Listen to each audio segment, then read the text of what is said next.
should we go higher? I think we should go higher. I think higher is good. Yes, there we go. Hello, everyone, and welcome to Recipe for Reality. This is crazy. This is reality, Zach. Touch me. This is real. Look, we're in person. This is like the second time ever that we're doing this. Yes. Well, we have done a few episodes in your apartment, in person. But we're as definitely not at my people apartment know, right now. we are not in my apartment. If I were to open this glare, you would see a different country outside because I'm traveling the world for my new job, which is not really new at this point. My contract ends soon. 7 months in.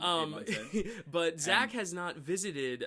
Well, he has visited once, but he's visiting it now again. We've not had one-on-one brother time to record a podcast. We've been doing a lot of stuff on the TikTok. Probably since like December of last year. Yeah, December of last year. Actually, we did a few podcasts while I was in Toronto rehearsing for this job with Austin and Ingrid. We did some drafting and stuff, but it's really great to just have Zach here to just kind of talk about Survivor. Again, this is going to be very informal. We're not going to be kind of doing any power rankings. Our power rankings are staying on the TikTok, and we're going to be recording power rankings tomorrow from a very special location, and I will be putting that up on the TikTok. But this is just us kind of chatting about Survivor because we haven't really talked about 49, whether we like it, whether we hate it. I've kind of alluded to the TikTok. We didn't even really get to talk about the end of 48 either. So, we talked about at the end of 48 with myself and Austin and Ingrid. Yes. And just kind of like what we felt was kind of the overall like vibe on that, but we haven't gotten to talk about Survivor, really just the two of us in almost an entire year. Almost an entire season passed by without us really getting to talk about anything. Which, like, very brief, like, we could do a 1 minute on 48 because 48 really kind of fizzled out. I mean, we had a really strong start. They know my thoughts on 48. Yes, and really great players. I mean, I think Camilla and Kyle is a great duo. I think Joe is a solid player of Survivor. He just can't clinch it in the end. And Kyle's a great winner. Yeah, Kyle's a great winner. That above everything else is probably good. You got a good winner. Yes. It just sort of lost its steam, would you feel? Yeah, I think it's also because just it was all focused on those 3 or 4 characters that everyone else felt very inconsequential, which again I feel like is kind of the problem with this season, at least so far. And I think this is the first episode where I've had a glimmer of hope that maybe it's not going to be the steamroll that we think it is. And even if it's obvious who the endgame players are, which again could be due to spoilers of Survivor 50, which we'll get to in a second, because that's I think a lot of the basis of my criticisms of this season. But I think knowing now that it is not just a steamroll for the top players and the top figures and the people who are going to be on Survivor 50 is exciting. Now that we know that, like, someone from the main 4 that was running this game, Nate, has been taken out, which, spoiler alert, Nate's been taken out. That's kind of where we're ending this first chapter of the game. We're kind of headed into the second act, which feels like a great point to be podcasting because it feels like this is the exact midpoint, because this is either where Savannah and Rizzo, who we know are going to be on Survivor 50, are going to rise up and, like, become the power players of the season, or are going to just, like, see their games fade away and be these second chance contenders for 50. Which, to be honest, I mean, the pre-merge kind of just like in general phase of Survivor 49 has been all about Savannah and Rizzo pretty much like from the get-go. Yeah, or at least their alliance. I was going to say whether it's about them or and like getting to see their like build up and like kind of like how they're in control of the game, and then how like even going to Tribal and having like those indicate like those moments where like theoretically they could be in danger. They're the ones running the game in those moments. Seeing Sophie with an eye, like having her be the kind of like underdog that kind of like comes underneath all of their wing, all for it to sort of just get ripped out from underneath them in this final episode that like signifies, all right, we're headed to the next phase of the game, which is something that Jeff has said a lot, right? Like he said that the pre-merge phase of this game and the merge phase of this game are like 2 totally different games, which based on this episode is very clear. Yeah, because the people that we thought were going to be these easy pickoffs at the merge, I thought it was going to be like Jawan, Sage, and then those yellow members, Christina, Sophie, Steven. I thought they'd be an easy 5 boots to tick off. And then later on in the game, it's your Nate, Rizzo, Savannah with your Alex and Sophie. And like that's kind of your battle. Because I know you said the first half of the season has felt like Savannah and Rizzo's story. It does to an extent, but I think it's also a big focus was that Blue Tribe getting decimated. Yes, 100%. With Jake, with the snake. Like, I think, honestly, Sophie has become kind of the main character in terms of the heroes, and then Savannah's been kind of set up as the big, like, strategic player. It's, like, social strategic. But now we're seeing this episode, they both take a hit. You know, they're both in the minority of this vote, with Rizzo, who's probably gotten the next biggest screen time, and then Nate, who I thought was kind of coming under the radar as, like, a dark horse winner contender, because I'll just say right now, season 50, we know Savannah and Rizzo are on. We know that just by the mechanics of the tribe and also who they they were placed on the season, being Marianne and Andy, there's a good chance a lot of people have been theorizing that one of the two of them wins, and more than likely Savannah is probably the person that is we're looking at as the more likely winner. But I think now more than ever I've been like, you know what? Maybe there's two winners on the season. Maybe they're just compelled to take Savannah on the show, because this episode is like make or break for Savannah, where like this next episode, if Savannah can't find her footing, it's going to determine whether or not she's actually like due for the long game and due for a win, or if she's just kind of going to be like along for the ride trying to figure out what's happening. Or she's your Venus, where she's a big fiery player that gets taken out mid-merge, and she just was a woulda, coulda, shoulda. Yeah. And then they're like, you know what, let's give her another shot. She was really fiery in her confessionals. And Rizzo, he's got the Riz God thing. He's a young kid. We think he's a little bit more charismatic than your other options, being Carson or Xander, for that kind of archetype. I don't know what I'm saying. But it really is interesting, though, that like this is quite literally the midpoint where like we're either going to see their edits take off or fumble, and we're going to kind of start to see, is it clear that one of them is going to actually overcome this? And I think it makes it interesting, because if we know they're on 50, we know they're probably going to make it a little further. We already know that they're there. But seeing their positioning now, they're not in a good position. All they have is one idol and a knowledge is power, but the knowledge is power and the idol are on the same side, so it's not like Sophie can even steal an idol from the other side. It's like the exact opposite of what Kyle was, right? Where like Kyle, once we found out that Kyle was going to be back on 50 and he was the winner, Kyle very clearly is coming onto 50 as like played a great game, sort of always had his finger on the pulse of what was happening in the game. He's that kind of person. He's that kind of player for 50. Mm-hmm. D is the same kind of deal, right? We're getting two of the very similar players. When you look at Savannah and Rizzo, they do not have that clear, like you were just talking about. They don't have that clear archetype that they're filling yet. Like they don't from their own like character and personality. They have a little bit more of the archetype that they're filling, right? With Rizzo, with Riz God, and with Savannah, and just like her social and like the strategy of her social game and the way she's able to use like her background to talk to people. But right now, it's not very clear where in the grand scheme of what Survivor offers, especially on something like a returnee season, like where are they going to? Because the other thing too is, right, and this is some super spoilers. If you don't want to know anything about Survivor 50, if you don't want to know a single thing about like it, and this isn't confirmed, this is just like Twitter and those things that like if you don't want to know. I don't know if you maybe want to know. I don't know. Unless it's the casting of 50, I don't really know if we should say anything. Because I honestly, I'm trying to stay as under the radar as possible. Then I will be very vague. If you're someone who like is on the thumb of like the Twitterverse, right? Like people always look into like when people are coming back, right? Like they see like oh so and so, yeah, what their airport times are, how much weight they've gained or lost, like. Looking at those certain things can also be a factor because and people were, especially when people were not 100% sure about like who was coming back on from 49, because it was literally like 48 ended, 49 was about to go, but we found out about 50 right as 48. Like we didn't find out about 50, but we found out we got like our full cast reveal as 50 or as 49 ended. As 48 ended, and 49 was like in its announcement phase. Yeah. So like it will be very interesting given like any like online speculation on top of just like what we're watching with them right now to see, especially when you have like other big players, because you were saying yesterday one of the fun things about being here is that I got to watch the episode on Wednesday, so I already knew who had gone home and Dylan had not. So Dylan was theorizing kind of like who he thought like might have potential endgame status, and like he was saying Savannah and Rizzo, but one of his people was Nate, and he was like, well, I can see Nate, but also like I could see Sophie. I just can't imagine Sophie not being on 50 if she's the winner. And I think at that point, pre this episode, I would have felt the same exact way.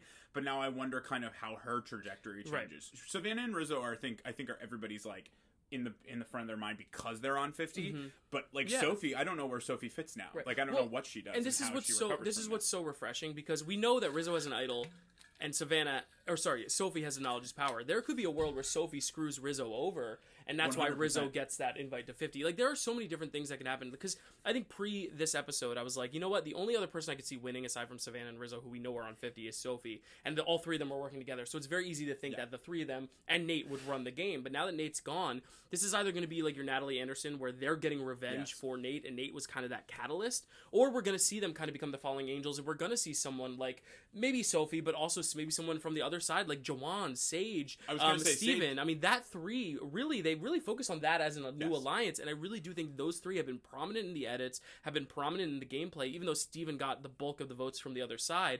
What is really, really nice, though, is that until this episode, I was like, it's just so hard to watch this without thinking about 50 and thinking about Savannah and Rizzo, Savannah and Rizzo. Now we can, knowing that, like, you know, they're in a bad position. Not to say they can't recover, and that's what I think is going to be fun, is watching if they can recover. That's going to be very impressive, because they do have an idol, but then after that, what do they have? Right. And it's like they have to well, keep and an finding idol only things. saves one person, and if only one of them has immunity... I mean, there is no world in which Savannah, Rizzo, and Sophie all can have immunity at the same time, right? But that's... I mean, like, one of them has to win... one of them would have to win actual immunity, and then even if like Rizzo wins immunity, Sophie could take use the knowledge as power and steal the idol, but there's no world in which she's not going to use it on herself. So like there is no world where at any point in time, especially in the next like week, unless something drastically changes, like they can't all be safe, and that's a really difficult. Yeah. And that's the big thing. This next episode, apparently they're doing another thing where they're splitting them up 5 and 5. And the twist, though, is that it's not going to be one person going home from each side. What I've heard, and this is like kind of confirmed by just the commercials and previews, is that 5 people will win immunity, 5 people will be safe, but they'll all vote together, which is kind of what the Earn the Merge used to be. And that's what they did for 44. That was 44 too. Yeah, they do that. They did that pretty much every season until this season, where it would be like half of the group would win safety, half of them wouldn't, and then Erica had the option to like swap it. Remember that? But I do think her winner. Yeah, that's when her winner. I think that's where they could have maybe a cushion this week, because let's say Rizzo and Savannah win immunity, and then they play the idol on Sophie. All 3 of them are safe. But I think once you get past this week, like I do think there's a chance they all make it through this week. I don't think Savannah's going home next. I don't think Sophie's going home next. I don't think Rizzo's going home next. But the fact that they are all in a position where they now have to work for it makes me feel better. And I keep thinking about like Kenzie, when she won, she was like, I'm not going to do this again. So if Sophie wins, she could very well, also because she's the one who's going through it the hardest. She's the one who did not win a challenge until the episode before last, and you know, she's the one who had to keep like kind of fighting, constantly going to tribal council. She's the Denise of the season. If she were to win, I see them wanting her back, but if she doesn't want to come back, then are they going to just not have anyone back, or are they going to go for, okay, let's go for Savannah, let's go for Rizzo, and for a lot of people, I feel like a second chance is like, what do I have, is about something to prove, right? You love the game so much, but like you want to play it a different way, you want to do something different.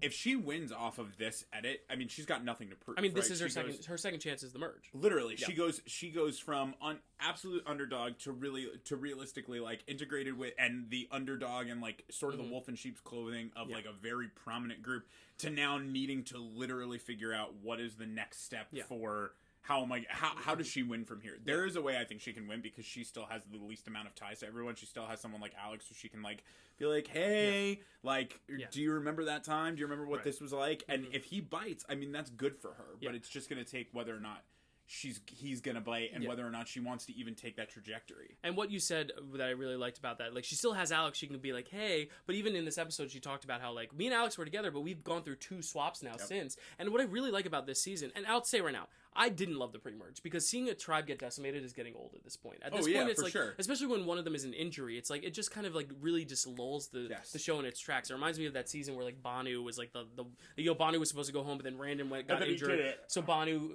got another week, and it was the same tribe. And the problem with that is that one of the 3 tribes. Do you want this energy drink? No, it's okay. But one of these 3 tribes, if you're going to have one tribe always going to tribal council, and then let's say the winner is Rizzo or Savannah, you're always going to show that tribe. That yellow tribe really gets screwed over in that sense, because you don't have the attention, because you just don't have the time to show all 3 tribes when one tribe literally just does not matter to the story. Which is why this is great now, because you have people coming in from that yellow tribe being like, hey, we're still viable here. Right. Like, and I think that is going to be a huge part of this now merge is like, hey, we spent so much time focusing on these guys. I get what you're saying about like, it is hard, especially when like, I'm spitting everywhere. Especially when like, cover your face. 3, like cover. you know me, I always bring up our little like fun fact that we played Survivor. When you're on the tribe that is not getting decimated, it's always the best, right? So like, which was my tribe when I played the org. Yeah, right. I didn't go to tribal until our swap. I think that's also bringing a new light to it, because like when we see a tribe getting decimated, you just know that if you were on that tribe, like that tribe automatically has a harder situation to get through.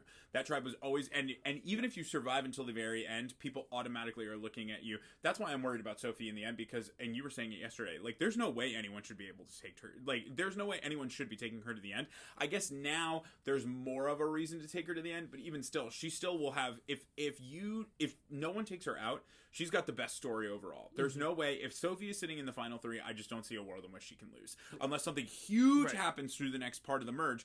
But even still, even with Nate going home and her still being sort of on the outs, even more of a reason for, like, if she's sitting in the final three, she's going to have, there's going to be a reason that she's there, right? She's going to have, like, made new friends. She's going to have made new connections. Right. She's going to have flipped herself around. So why else would you bring her there, right? And I think it's becoming clear that her number one now is Savannah. And if Savannah is continuing to be the villain of the season, I think what's cool is that Savannah is going to probably have a comeback regardless. Yes. She's going to be on a rampage. She's probably going to get Joanna out as soon as she can. She's probably going to pick off some people from that yellow side, the yellow tribe.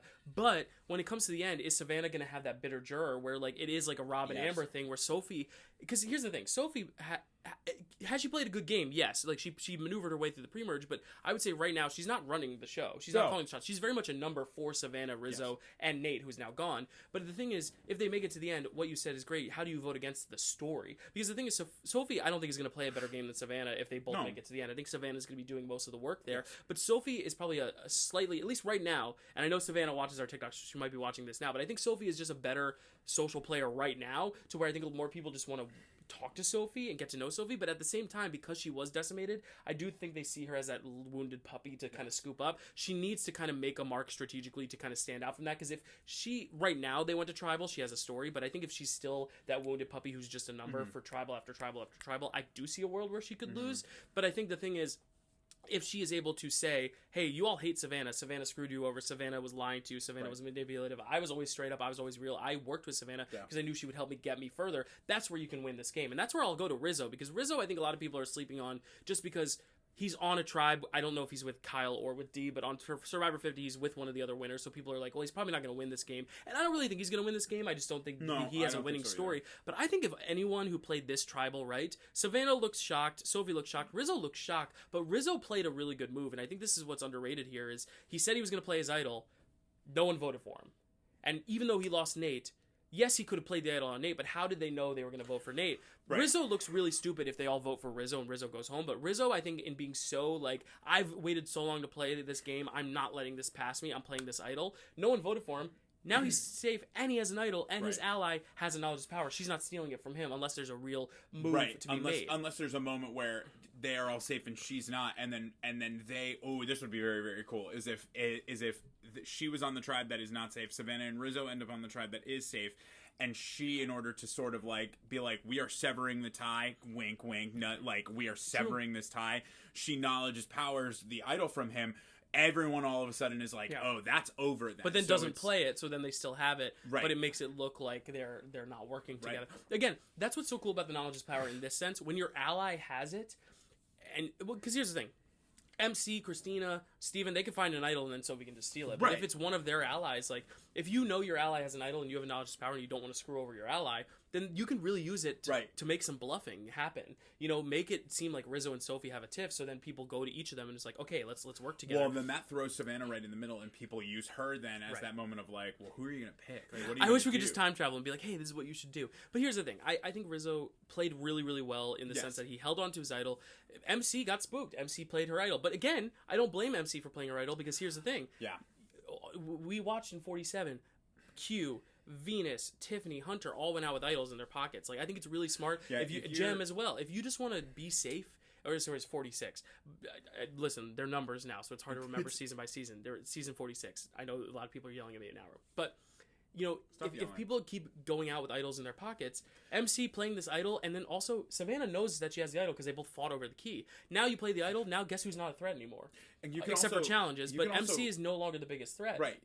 You can also always use like a misplay of an idol as you can always spin it, right? She can always say like, listen, in a game where there are so many people who are like so incredibly strategic, and I'm like watching things that could change on a dime. I know Rizzo has an idol. I don't know who they voted for. I made sure that I was safe, but I also took the threat level off of my back. Right. Like she can say that, and I think that MC is smart. We haven't talked about everyone, and we're at a 10-minute mark here, so I think we should. After this, I think we should just really quickly move on to. We didn't get to talk about any of our like booted players yet, and not that I think there's anyone like super memorable, but just like in a memorial. Yeah, we can do that. But one of the things that like like if we're talking about the players right now, a lot of people have said like MC's great, but she'll be even better on the challenge. Like I think that same thing with like Savannah and Rizzo are absolute standouts, but we're going to see them on 50. I think one of the cool things is that now we're finally seeing people like Steven really like pull into the forefront of people's minds. We were already like kind of high on Sophie.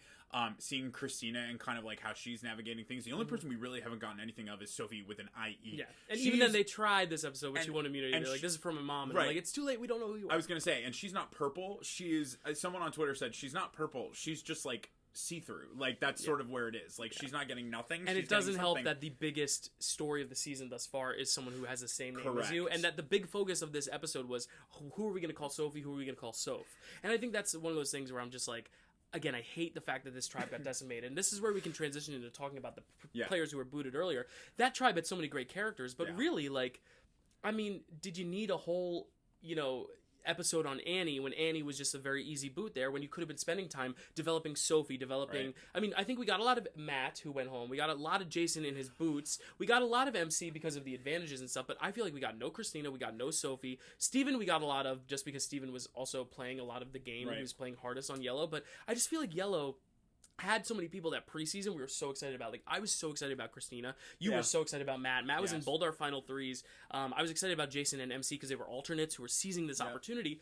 Yet, I just feel like by the nature of the game and the fact that you have three tribes, and if one tribe loses a challenge or two, and they can't get their Flint back, they're going to keep losing, and that's the problem that the game has. You need to swap after two tribals, or give them their Flint back, or just make the teams more even. But how do you make them more even? Because you don't know who's going to be good at a puzzle or not. Right. But yeah, it was really crappy to see the team lose time and time again. Also because like Jeremiah should be your biggest character of the season, but because he just goes out in an easy 3-person tribal where Alex and Sophie are just like, well, we can't vote for Alex because he has the idol. We got to go over Jeremiah. Like it's not even that they wanted to get rid of him. It's just they didn't have the options, and it just kind of sucks because I really do think in the old school Survivor, the reason I think people prefer the old school Survivor is because we didn't really get this a lot. So when it happened, it was a novelty. But now it happens every season, and it feels like everyone only pays attention to that tribe getting decimated, and the other tribes, there's one tribe that has the winner on it that we get a lot of, and then the other tribe is getting nothing. And in some seasons, like 44, 46, the tribe that's getting decimated has a winner on it. So they're really the only ones you're paying attention to. Tika,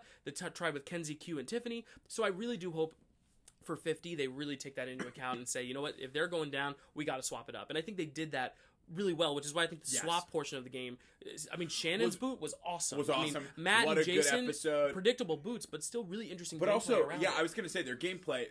We sort of knew that they were going away. But also, what was great is that it really got to highlight Sophie and the fact that like we are gonna get to watch her story, and the fact that like people openly at that tribal were literally like, yeah, we took Sophie under our wing, and I'm like, damn. They outwardly were like, you're a part of our team now, and that is such a bold claim to be able to make, but it also tells you so much about who the characters of the season are, and it's part of the reason that like someone like Jawan is like, fine, we'll take out Nate. Like he was there for that episode for that tribal. Like he knows who Nate is, and that's such that even though Matt and Jason as boots just in general were sad to watch kind of go and not get to see them go further. Same thing with like Jeremiah.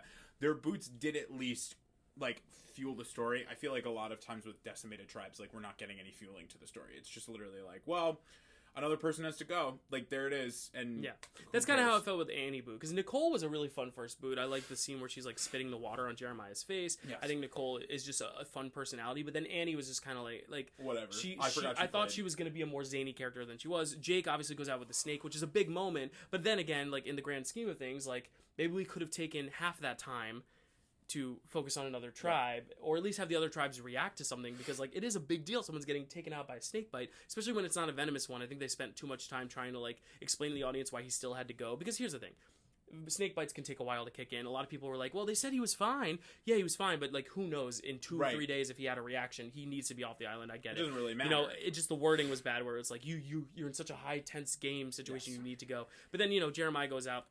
But yeah, I do think what I will give Jawan and Sage credit for is that, a lot of people were pissed off when the tribe swaps happened and it was like 4 of one tribe, 2 of the other tribe, and then 1 of the third tribe. It was like very clear one of the 2 was going to go home, which is what happened to Matt and Jason. But what I like about Sage and Jawan is they didn't play that game and that they went after Shannon. I think if Shannon hadn't been in that position necessarily, because they were in the minority too, but just like seeing that someone in a majority tribe, because it was Steven and then like the 3 red people and then Alex, Yes. I think. Or maybe it wasn't Alex, I forget, but it was already 2 episodes ago and I already forget. But the fact that like Shannon went home there when that tribe could have had the majority is refreshing, because I think if it had still been that, then that makes a bad case for tribe swaps as well, the fact that the minority just gets picked off. But I like how we got an example of that with Matt and Jason getting picked off because they're just the simple minority and there's nothing they can do about it. But then Shannon, who actively put herself in the bottom when she didn't need to be. So that's where I kind of like the tribe swap, despite, again, I think there could be something changed in how they do the swaps to make it more fair, to make it so that a tribe can't get just like decimated by numbers. But again, that's also part of Survivor. If you're a good player, you can get out of minority, and that's what we're going to see hopefully happen with Savannah and Rizzo and Sophie to an extent. So to finish us off, because we have hard outs because Dylan is big and important. Who was your winner pick preseason? Savannah. Okay, so mine was Matt, but we had Matt in the top 3. Yeah, we both had Matt in the top 3. My top 3 was Matt, Savannah, and Sophie. Savannah, so I'm doing really well. Savannah's your current winner pick. Would you shift and change it to somebody else, or are you keeping it with Savannah? If I didn't know that she was on 50, I would have immediately switched to Sophie.